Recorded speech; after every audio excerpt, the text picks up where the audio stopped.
ಆಕಾಶವಾಣಿ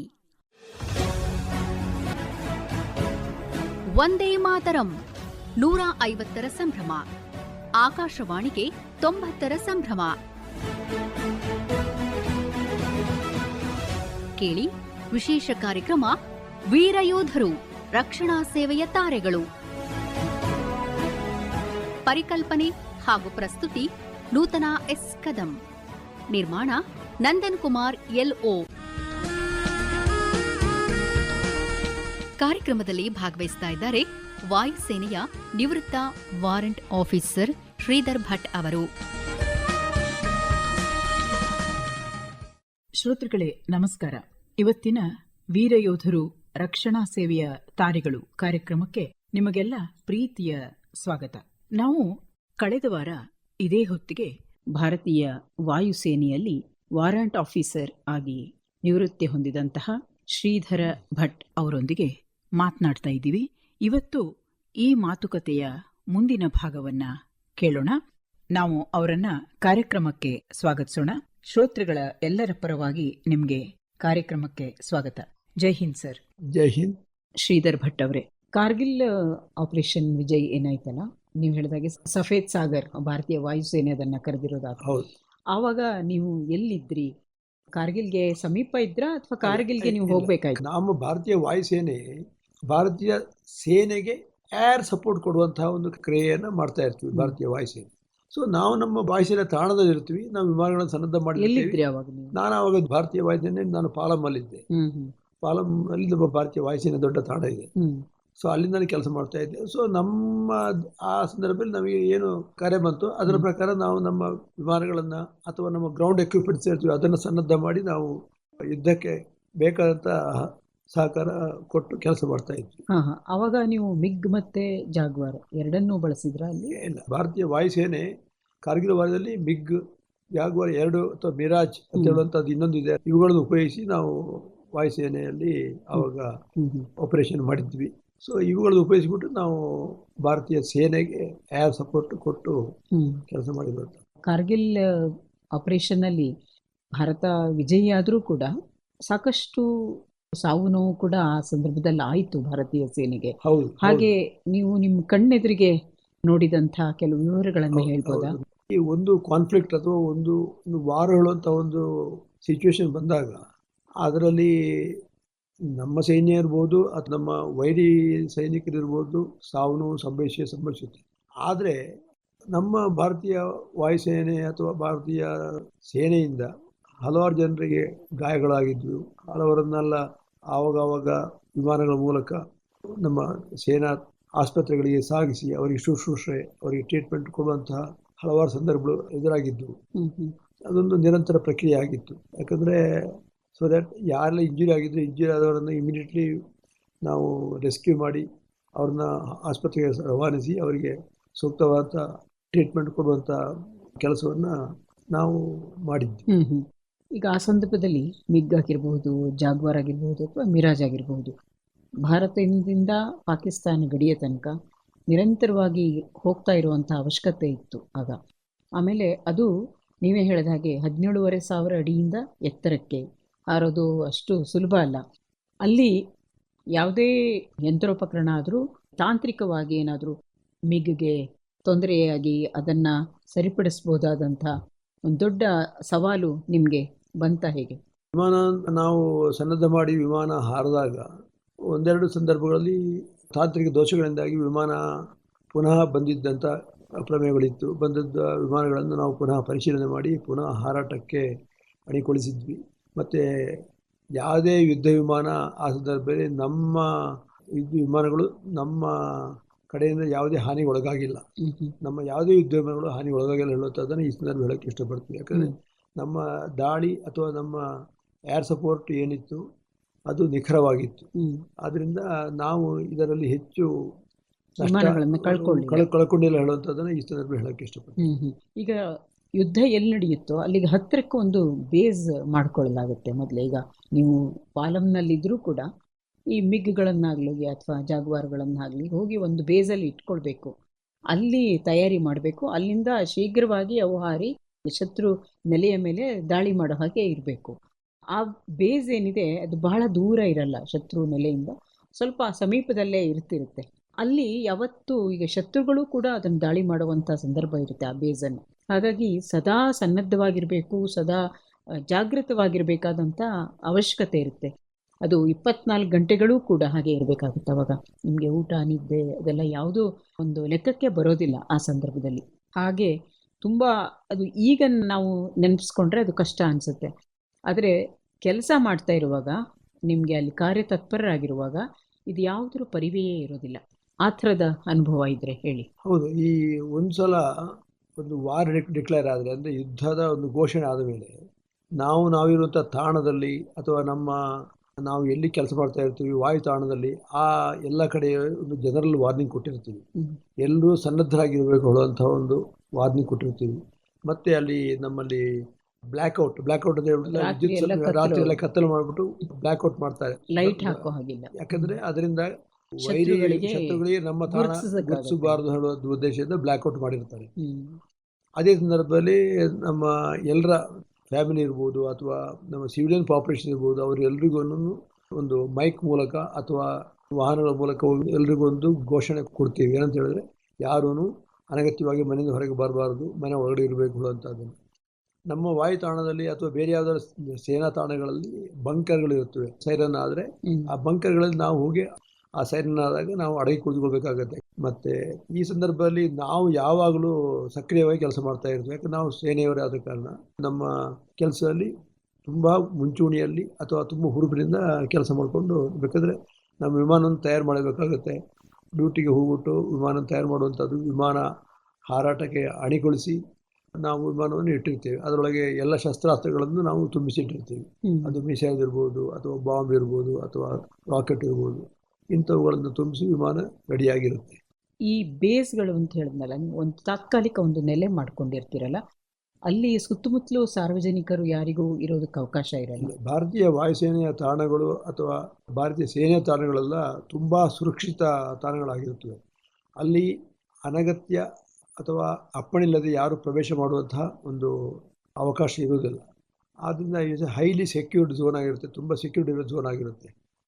ಆದ್ದರಿಂದ ಅಲ್ಲಿ ಯಾರು ಬರುವುದಿದ್ರೂ ಅವ್ರನ್ನ ಪೂರ್ಣ ತಪಾಸಣೆಗೊಳಿಸಿ ಅವರ ಗುರುತು ಪತ್ರ ಪರಿಶೀಲನೆ ಮಾಡಿನೇ ಅದರ ಒಳಗೆ ಬರುವಂಥ ಪ್ರಮೇಯ ಇರುತ್ತೆ. ಬೇರೆ ಯಾರು ಆಚೆ ಬರುವಾಗಿಲ್ಲ. ಸಾರ್ವಜನಿಕರ ಓಡಾಟ ಅಲ್ಲಿ ಸಾಧ್ಯನೇ ಇರಲ್ಲ. ಸೊ ನಮ್ಮ ಗುಪ್ತಚರರು ಸರಿಯಾಗಿ ಅಲ್ಲಿ ಬಂದೋಬಸ್ತು ತಗೊಳ್ತಾರೆ ಅಥವಾ ಗಸ್ತು ಹೊಡಿತಾರೆ. ಆದ್ದರಿಂದ ಯಾವುದೇ ಒಂದು ಥರದ ಭದ್ರತಾ ವೈಫಲ್ಯಕ್ಕೆ ಅವಕಾಶ ಕೊಡುವುದಿಲ್ಲ. ಈಗ ನೀವು ಹೇಳಿದ್ರಿ, ಯಾವುದೇ ಒಂದು ಯುದ್ಧ ವಿಮಾನದಲ್ಲಿ ಬಾಂಬ್ ಇಟ್ಟಿರ್ತೀರಾ ಅಥವಾ ಕ್ಷಿಪಣಿಗಳನ್ನು ಇಟ್ಟಿರ್ತೀರಾ, ರಾಕೆಟ್ಸ್ ಇಟ್ಟಿರ್ತೀರಾ. ಹಾಗೆ ಯಾವುದಾದ್ರೂ ತಗೊಂಡು ಹೋದಂಥ ಕ್ಷಿಪಣಿಯೋ ಅಥವಾ ರಾಕೆಟೋ ಆ ಹೊತ್ತಿಗೆ ಕೆಲಸ ಮಾಡದೆ ಮತ್ತೆ ತಕ್ಷಣಕ್ಕೆ ವಾಪಸ್ ಬಂದು ಮತ್ತೆ ಹೋಗದದ್ದು, ಆ ಥರದ್ದು ಏನಾದರೂ ಆಗುತ್ತಾ? ಆ ಥರ ಆಗುವ ಪ್ರಮೇಯ ಬಹಳ ಕಡಿಮೆ. ಯಾಕಂತ ಹೇಳಿದ್ರೆ, ಸಪೋಸು ಯುದ್ಧ ವಿಮಾನದಲ್ಲಿ ಒಂದು ಕ್ಷಿಪಣಿ ಕೊಂಡೋದ್ರೆ ಅದು ಏರ್ ಟು ಗ್ರೌಂಡ್ ಮಿಸೈಲ್ ಆಗಿರುತ್ತೆ. ಅಂದರೆ ವಿಮಾನದಿಂದ ನಾವು ಅದನ್ನು ಟ್ರಿಗರ್ ಆನ್ ಮಾಡಿ ಅದನ್ನು ಆಪರೇಷನ್ ಮಾಡಿದ್ರೆ ಅದು ಹೋಗ್ಬಿಟ್ಟು ಯಾವ ಟಾರ್ಗೆಟನ್ನು ಅದು ಭೇದಿಸಬೇಕು ಆ ಟಾರ್ಗೆಟೇ ಭೇದಿಸುತ್ತೆ. ಅದು ಫೇಲ್ಯೂರ್ ಆಗೋ ಚಾನ್ಸಸ್ ಭಾಳ ಕಡಿಮೆ. ಬಾಂಬ್ ಅಷ್ಟೇ. ಬಾಂಬ್ ಅಂತ ಹೇಳಿದ್ರೆ ಇಂಥ ತಾಣಕ್ಕೆ ಅದನ್ನು ಬಾಂಬನ್ನು ಬೀಳಿಸ್ಬೇಕಂತ ಹೇಳುವಂಥ ಒಂದು ಮೆಷರ್ಮೆಂಟ್ ಇರುತ್ತೆ, ಅಥವಾ ಒಂದು ಕ್ಲಿಯರ್ ಅವರಿಗೆ ಒಂದು ಮಾರ್ಕಿಂಗ್ ಇರುತ್ತೆ, ಅದರ ಪ್ರಕಾರ ಹೋಗಿ ಅದು ಬೀಳುತ್ತೆ. ಸೊ ಅಂಥ ಸಂದರ್ಭಗಳಲ್ಲಿ ಅವುಗಳು ವೈಫಲ್ಯ ಅಂತ ಹೇಳುವಂಥದ್ದು ಬಹಳ ಕಡಿಮೆ ಆಗಿರುತ್ತೆ. ಸೊ ನಿಖರವಾಗಿ ಅವುಗಳು ಕೆಲಸ ಮಾಡುತ್ತವೆ ಹೇಳುವಂಥದ್ದನ್ನು ಹೇಳ್ತೀನಿ. ಈಗ ನಿಮ್ಮ ಟೀಮ್ಗಳಿಗೆ ಕಮಾಂಡರ್ಸ್ ಅಂತ ಇರ್ತಾರೆ, ಮೇಲಧಿಕಾರಿಗಳು. ಅನೇಕ ಬಾರಿ ಅವರು ನಿಮಗೆ ಕೆಲವು ಸೂಚನೆಗಳನ್ನು ಕೊಡ್ತಿರ್ತಾರೆ. ಅವರ ಸೂಚನೆಗಳ ಮೇರೆಗೆ ನೀವು ಕೆಲಸ ಮಾಡ್ತಿರ್ಬೇಕಾಗುತ್ತೆ. ಯಾರು ಈ ಥರದ ಮೇಲಧಿಕಾರಿಗಳು ಕಮಾಂಡರ್ಸು ಚೆನ್ನಾಗಿರ್ತಾರಲ್ಲ, ಆ ತಂಡ ಬಹಳ ಉತ್ಸಾಹದಿಂದ ಕೆಲಸ ಮಾಡುತ್ತೆ. ಮತ್ತು ಅವರು ಯುದ್ಧದ ಯಶಸ್ಸಿಗೂ ಕಾರಣರಾಗಿರ್ತಾರೆ, ಪ್ರತ್ಯಕ್ಷವಾಗಿ ಹಾಗೂ ಪರೋಕ್ಷವಾಗಿ. ಹಾಗೆ ನಿಮ್ಗೆ ಸಿಕ್ಕಂಥ ಅಧಿಕಾರಿಗಳನ್ನು ನೆನಪು ಮಾಡ್ಕೊಳ್ಬೋದಾ? ನಾವು ಈಗ ಹೇಳಿದಂಗೆ ನಮ್ಮದೊಂದು ತಾಂತ್ರಿಕ ವಿಭಾಗ ಇರುತ್ತೆ, ನಮ್ಮ ಒಂದು ಇಂಜಿನಿಯರಿಂಗ್ ಟೀಮ್ ಇರುತ್ತೆ. ನಾವೆಲ್ಲ ವಿಮಾನವನ್ನು ತಯಾರಿ ಮಾಡುವಂಥ ಟೀಮಿನವರಾಗಿರ್ತಾರೆ. ನಮ್ಮ ಟೀಮಿಗೆ ಒಬ್ಬರು ಇಂಜಿನಿಯರಿಂಗ್ ಆಫೀಸರ್ ಅಂತ ಹೇಳಿ ಇನ್ನೊಬ್ಬರು ಇರ್ತಾರೆ, ನಮ್ಮ ಮೇಲ್ನವರು ಇರ್ತಾರೆ. ಅವರು ಇದನ್ನೆಲ್ಲನೂ ಉಸ್ತುವಾರಿ ನೋಡಿಕೊಳ್ಳೋರಾಗಿರ್ತಾರೆ. ಅವರ ಮೇಲೆ ನಮ್ಮ ಇಡೀ ನಮ್ಮ ಒಂದು ಸ್ಕ್ವಾಡ್ರನ್ ಅಂತ ಹೇಳ್ತೀವಿ ನಾವು, ಅಥವಾ ನಮ್ಮ ಒಂದು ಯೂನಿಟಿಗೆ ಒಬ್ಬರು ಕಮಾಂಡಿಂಗ್ ಆಫೀಸರ್ ಅಂತ ಹೇಳಿರ್ತಾರೆ. So he will be the overall incharge of our complete big unit. ಅವರ ಪೂರ್ಣ ಆದೇಶದಂತೆ ನಾವು ಕೆಲಸ ಮಾಡ್ತಾ ಇರಬೇಕಾಗುತ್ತೆ. ಹೀಗೆ ನೀವು 26 ವರ್ಷ ಸೇವೆ ಸಲ್ಲಿಸಿದ್ರಿ ಬೇರೆ ಬೇರೆ ಕಡೆಗಳಲ್ಲಿ. ಬಹಳ ಒಳ್ಳೆಯ ಅನುಭವವನ್ನು ನಿಮ್ಮ ಈ ಸೇವಾ ಅವಧಿ ನಿಮಗೆ ಕೊಡ್ತು. ಕೊನೆಗೆ ಸೇವೆಯಿಂದ ನಿರ್ಗಮಿಸಬೇಕು ಅನ್ನುವಂಥ ಒಂದು ನಿರ್ಧಾರ ಮಾಡಿ 26 ವರ್ಷದ ನಂತರದಲ್ಲಿ ನೀವು ಸೇವಾ ನಿವೃತ್ತಿಯನ್ನು ತೆಗೆದುಕೊಳ್ಬೇಕು ಅನ್ನೋ ಮನಸ್ಸು ಮಾಡಿದ್ರಿ. ಹೀಗೆ ಬಹಳ ಶಿಸ್ತಿನಿಂದ, ದಕ್ಷತೆಯಿಂದ, ಅದು ಭಾರತೀಯ ವಾಯುಸೇನೆಯಂಥ ಒಂದು ದೊಡ್ಡ ಸಂಸ್ಥೆಯಲ್ಲಿ ಕೆಲಸ ಮಾಡಿ ಅಲ್ಲಿಂದ ಹೊರಗೆ ಬರೋದು ಅಷ್ಟು ಸುಲಭ ಅಲ್ಲ. ಹಾಗೆ ಹೊರಗೆ ಬರುವಾಗ ಹೇಗಿತ್ತು ನಿಮ್ಮ ಮನಸ್ಥಿತಿ? 26 ವರ್ಷ ಭಾರತೀಯ ವಾಯುಸೇನೆ ಕೆಲಸ ಮಾಡಿದ ನಂತರ ನಮ್ಮ ಮನಸ್ಸು ಪೂರ್ಣವಾಗಿ ಒಂದು ಡಿಫೆನ್ಸಿನ ಒಂದು ಸಿಸ್ಟಮ್ಗೆ ಟ್ಯೂನ್ ಆಗಿರುತ್ತೆ. ಸೊ ಮುಂದಿನ ನಮ್ಮ ಸಾಂಸಾರಿಕ ಜೀವನದ ದೃಷ್ಟಿಯಿಂದ ನಾವು ಭಾರತೀಯ ಸೇನೆಯಿಂದ ಸ್ವಯಂ ನಿವೃತ್ತಿ ಪಡೆದವರಾಗಿರ್ತೇನೆ. ಭಾರತ ಮನಸ್ಸಿನಿಂದಲೇ ಭಾರತೀಯ ವಾಯುಸೇನೆ ಬಿಟ್ಟು ಹೇಳುವಂಥದ್ದನ್ನು ಈಗ ಹೇಳ್ತೀನಿ ನಾನು. ಯಾಕಂತ ಹೇಳಿದ್ರೆ ಈವನ್ ಟುಡೇ, ಇವತ್ತೂ ಅಷ್ಟೇ, ನಮ್ಮನ್ನು ಭಾರತೀಯ ವಾಯುಸೇನೆಗೆ ಪುನಃ ಕರೆದ್ರೆ ಪುನಃ ನಮ್ಮನ್ನು ಆಸ್ಪಿ to join back, I am ready to join back, ಆ ಥರ. ಯಾಕಂದರೆ ನಮ್ಮ ದೇಶ, ನಮ್ಮ ಮಾತೃಭೂಮಿ ಅತ್ಯಂತ ಶ್ರೇಷ್ಠ. ಸೊ ಅದಕ್ಕೆ ನಾವು ಯಾವಾಗಲೂ ತಲೆಬಾಗ್ತೀವಿ. ಆ ವಿಚಾರದಲ್ಲಿ ನನಗೆ ಇನ್ನೂ ಬಹಳ ಅಭಿಮಾನ ಇದೆ. ಇನ್ನು ನಿಮ್ಮ ಸೇವೆಯಲ್ಲಿ ಸಾಕಷ್ಟು ಪದಕಗಳನ್ನು, ಪಾರಿತೋಷಿಕಗಳನ್ನು ನೀವು ಪಡಿತೀರಿ. ಅದು ನಿಮ್ಮ ಸೇವಾವಧಿ ಇಷ್ಟು ವರ್ಷ ಆದಮೇಲೆ, ಅಥವಾ ನೀವು ಮರುಭೂಮಿಯಲ್ಲಿ ಕೆಲಸ ಮಾಡಿದ್ರಿ, ಅಥವಾ ಕಾರ್ಗಿಲ್ ಅಂಥ ಬಹಳ ಕಠಿಣ ಪ್ರದೇಶಗಳಲ್ಲಿ ಕೆಲಸ ಮಾಡಿದ್ರು. ಅದು ಸಿಯಾಚಿನ್ ಆಗಿರ್ಬೋದು, ಕಾರ್ಗಿಲ್ ಆಗಿರ್ಬೋದು, ಲದಾಖ್ ಆಗಿರ್ಬೋದು. ಇಂಥ ಕಡೆ ಕೆಲಸ ಮಾಡಿದಾಗ ಅದಕ್ಕೆಲ್ಲ ನಿಮಗೆ ಭಾರತೀಯ ವಾಯುಸೇನೆ ಒಂದು ಪ್ರೋತ್ಸಾಹದಾಯಕವಾಗಿ ಪಾರಿತೋಷಿಕಗಳನ್ನು, ಪದಕಗಳನ್ನು ಕೊಡುತ್ತೆ.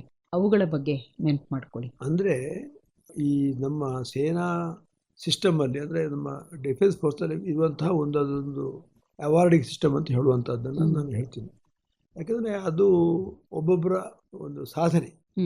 ಆ ಸಾಧನೆ ನಾವು ಅಂದರೆ ಒಂದು ಪರ್ಫಾರ್ಮೆನ್ಸ್ ಸರಿಯಾಗಿ ಮಾಡಿಕೊಂಡು ಸ್ಯಾಟಿಸ್ಫ್ಯಾಕ್ಟರಿ ಪರ್ಫಾರ್ಮೆನ್ಸ್ ಮಾಡಿದ್ರೇ ಆ ಸಾಧನೆ ಮಾಡೋಕ್ಕೆ ಸಾಧ್ಯ ಆಗುತ್ತೆ. ಒಂದು ಸುಮ್ಮನೆ ಸಮಯ ಕಳೆಯೋಕ್ಕೆ ಕೂತ್ಕೊಂಡ್ರೆ ಆ ಥರ ಯಾವುದೇ ಸಾಧನೆ ಮಾಡೋಕ್ಕಾಗಲ್ಲ. ಸೊ ಆ ದೃಷ್ಟಿಯಿಂದ ನಾವು ಈಗ ರಾಜಸ್ಥಾನ ಸೆಕ್ಟರ್, ಆ ಸಂದರ್ಭಗಳಲ್ಲಿ ಅಂದರೆ 30-40 ವರ್ಷಗಳ ಹಿಂದಿನ ವಿಚಾರಗಳದೆಲ್ಲ ಅದು ಮರುಭೂಮಿ ಥರ. ಸೊ ಅಲ್ಲಿ ಸೇವೆ ಮಾಡುವಂಥದ್ದು ಬಹಳ ಕಷ್ಟದ ಪರಿಸ್ಥಿತಿಯಲ್ಲಿ ನಾವು ಕೆಲಸ ಮಾಡಿದ್ವಿ. ನಮಗೆ ಈಗಿನ ಥರ ಅನುಕೂಲ ವ್ಯವಸ್ಥೆ ಅಥವಾ ಆ ಥರದ ವ್ಯವಸ್ಥೆಗಳು ಇರಲಿಲ್ಲ.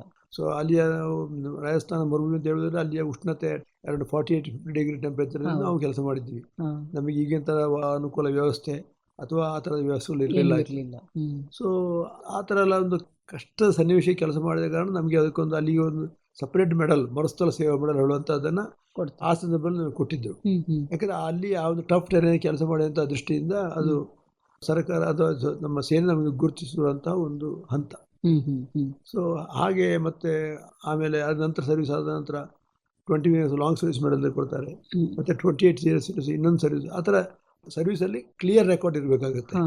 ಸುಮ್ಮನೆ ಸರ್ವಿಸ್ ಅಂತ ಹೇಳಿ ಮಾಡಿದ್ರೆ ಆಗಲ್ಲ. ನಮ್ಮ ಪರ್ಫಾರ್ಮೆನ್ಸ್ ಇಲ್ಲದ್ರೆ ದೇ ವಿಲ್ ಡಿಮೋಟ್ ಅಸ್, ನಮ್ಮನ್ನು ಹುದ್ದೆಯಿಂದ ಕೆಳಗಿಳಿಸುವಂಥ ಅವಕಾಶನೂ ಇರುತ್ತೆ. ಅಂದರೆ ಒಬ್ಬ ಸೈನಿಕ ಸದಾ ಸದೃಢನಾಗೇ ಇರಬೇಕು, ಮತ್ತು ಅದು ಮಾನಸಿಕವಾಗಿ ಆಗಿರ್ಬೋದು ಅಥವಾ ದೈಹಿಕವಾಗಿ ಇರ್ಬೋದು. ದೈಹಿಕ ಮಾನಸಿಕವಾಗಿ ಸನ್ನದ್ಧನಾಗಿದ್ದರೇನೆ ಅವನು ಸೈನಿಕ ಕೆಲಸ ಮಾಡೋಕ್ಕೆ ಸ್ಟಾರ್ಟ್ ಆಗುತ್ತೆ. ಯಾಕಂದರೆ ಈ ಭಾರತೀಯ ವಾಯುಸೇನೆ ಅಥವಾ ನೌಕಾದಳ ಅಥವಾ ಭಾರತೀಯ ಸೇನೆಗೆ ಸೇರಿಕೊಂಡ್ರೆ ಅವರಿಗೆ ಕೆಲವು ಫಂಡಮೆಂಟಲ್ ರೈಟ್ಸ್ ಬಗ್ಗೆ ರೆಸ್ಟ್ರಿಕ್ಷನ್ ಇರುತ್ತೆ. ಸೊ ಸಿವಿಲಿಯನ್ಸ್ ಅಂದರೆ ಹೊರಗಿನ ನಾಗರಿಕರಿಗೂ ಅವರಿಗೆ ಸ್ವಲ್ಪ ವ್ಯತ್ಯಾಸ ಇರುತ್ತೆ. Article 33 of the constitution. So there are some certain restrictions imposed upon the defence personnel. So ಅದನ್ನು ನಾವು ಪಾಲಿಸಬೇಕಾಗುತ್ತೆ. ಅದು ನಮಗಿರುವಂಥ ಒಂದು ಎಡಿಷನಲ್ ಜವಾಬ್ದಾರಿ ಅಂತ ಹೇಳೋಕೆ ಇಷ್ಟಪಡ್ತೀನಿ.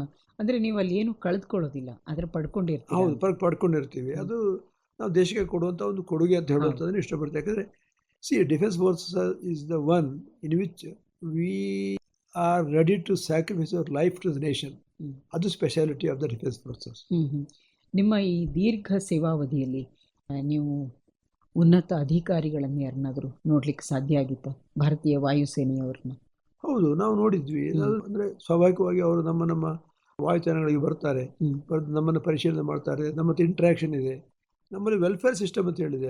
Very chief of air staff ಇರ್ಬೋದು ಅಥವಾ ಬೇರೆ ಯಾರಾದರೂ ಇರ್ಬೋದು, ಅವ್ರು ಬಂದು ನಮ್ಮ ಹತ್ರ ಇಂಟ್ರಾಕ್ಷನ್ ಮಾಡ್ತಾರೆ, ನಮ್ಮನ್ನು ಭೇಟಿ ಆಗ್ತಾರೆ, ನಮ್ಮನ್ನು ಮಾತಾಡಿಸ್ತಾರೆ.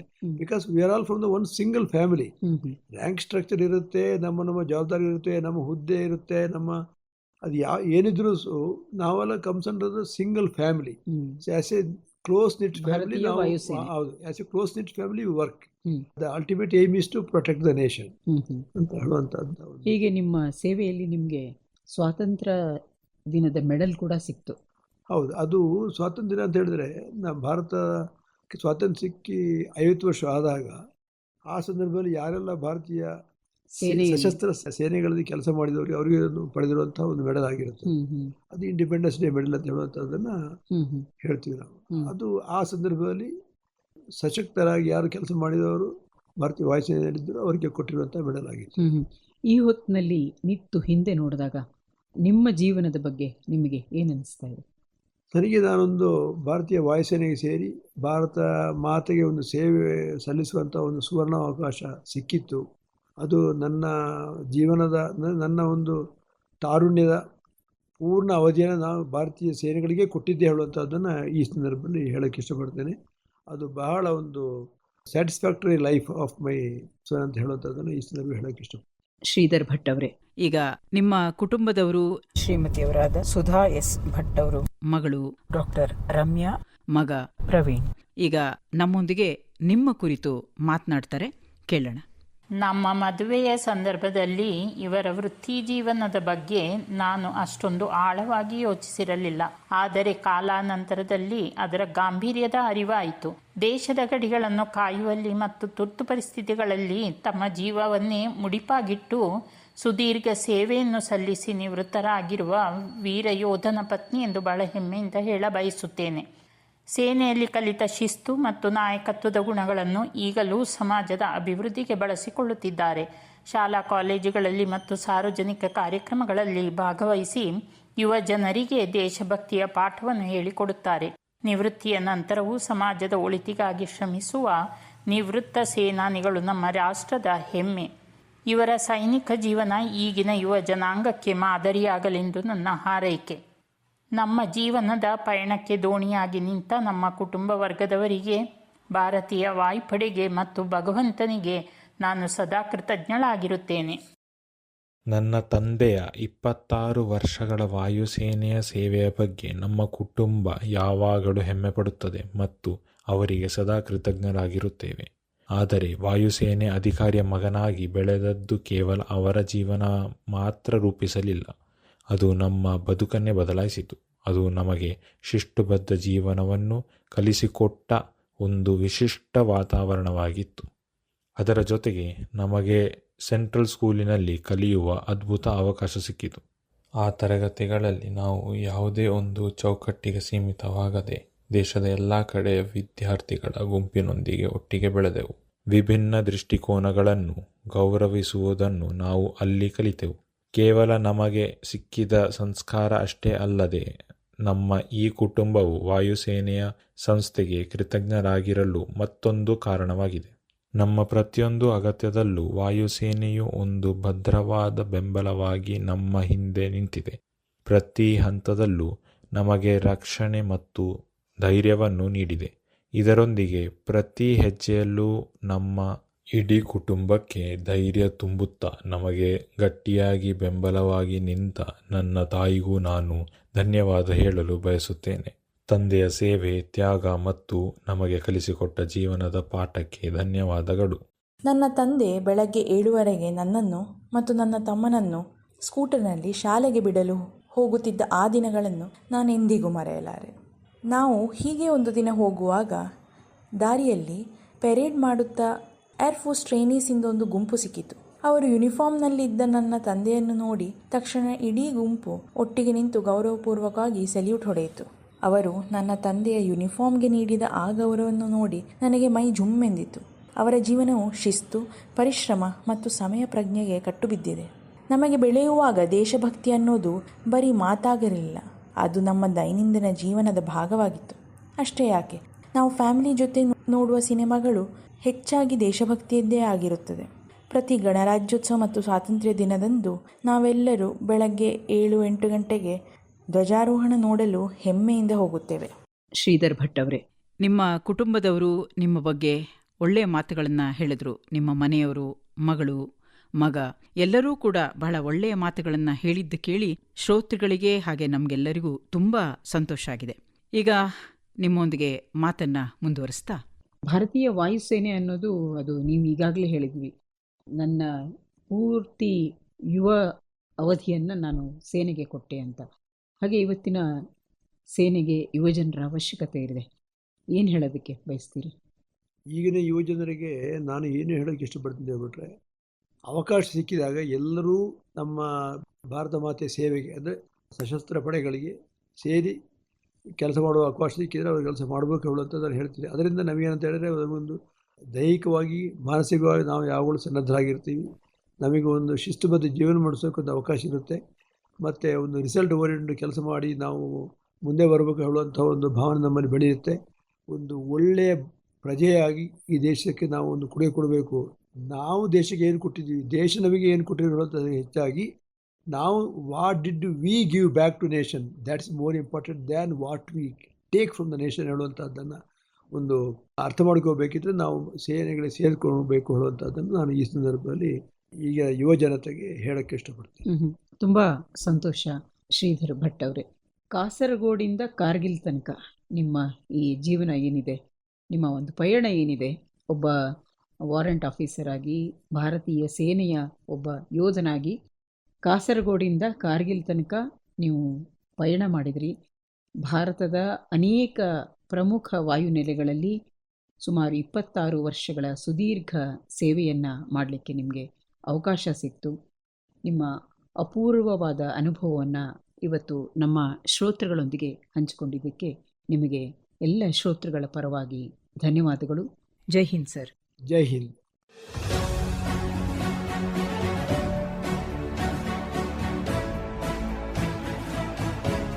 ಇದುವರೆಗೆ ವಂದೇ ಮಾತರಂ 150ರ ಸಂಭ್ರಮ, ಆಕಾಶವಾಣಿಗೆ 90ರ ಸಂಭ್ರಮ.